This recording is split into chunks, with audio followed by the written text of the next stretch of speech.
এই সরকারের সেফ এক্সিটের সবচেয়ে বড় টুলসটাও জুলাই সনদ। আচ্ছা, তো এই কথাগুলো এজন্য বললাম যে এই জুলাই সনদ নিয়ে আপনার দ্বিমত আছে এবং জুলাই সনদ নিয়ে সর্বোচ্চ রকমের রাজনীতিটা করা হয়েছে।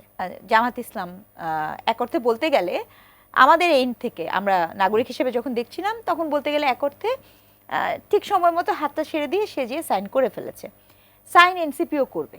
ঐক্যমত কমিশনে যদি আজকে কিভাবে বাস্তবায়ন হবে জুলাই সনদ সেই সুপারিশ জমা দিয়েছে তারা, এটি নিয়ে আলোচনা হচ্ছে। আমি তো জানতে চাইবো যে এটি নিয়েই তো নানা ধরনের আসলে এই জুলাই সনদ স্বাক্ষর করা না করা এবং নানা ধরনের সংকট তৈরি হয়েছিল, বাস্তবায়ন কীভাবে হবে।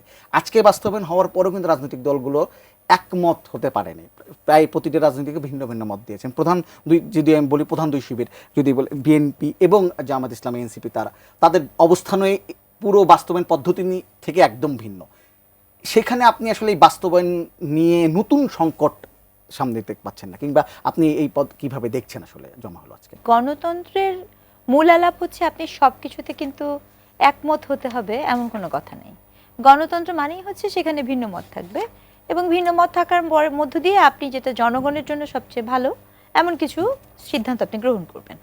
তো এই যে জুলাই সনদ নিয়ে যা কিছু হচ্ছে, দেখেন আমি আরও যদি স্পষ্ট করি, এই যে বর্তমান সরকারটি আছে সেই সরকারটির কি করেছে কেউ যদি প্রশ্ন করে যে 1 বছর আপনি কি করেছেন, তার একটি এবং কেবলমাত্র একক সফলতার ফসলই হতে পারে কেবলমাত্র জুলাই সনদ ঐক্যমত্য কমিশনের।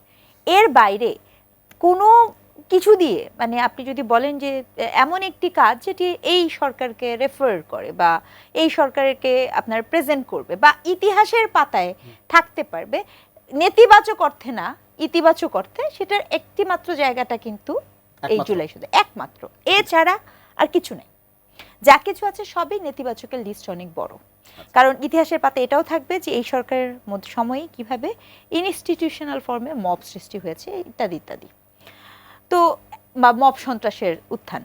তো এই জায়গাটাতে আপনি দেখবেন যে আমাদের এনসিপির যিনি মানে আহ্বায়ক জনাব নাহিদ হাসান, উনি কয়েকদিন আগে একটা কথা বলেছিলেন, সেফ এক্সিটের একটা কথা বলেছিলেন।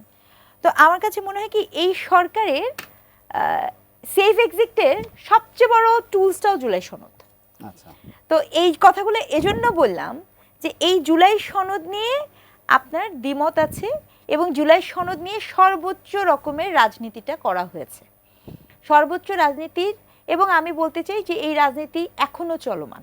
কারণ হচ্ছে আপনি দেখবেন যে একদম শেষ মুহূর্তে এনসিপি সাইন করার আগের দিন জামাত ইসলাম এক অর্থে বলতে গেলে আমাদের এন্ড থেকে আমরা নাগরিক হিসেবে যখন দেখছিলাম তখন বলতে গেলে এক অর্থে ঠিক সময় মতো হাতটা ছেড়ে দিয়ে সেজিয়ে সাইন করে ফেলেছে।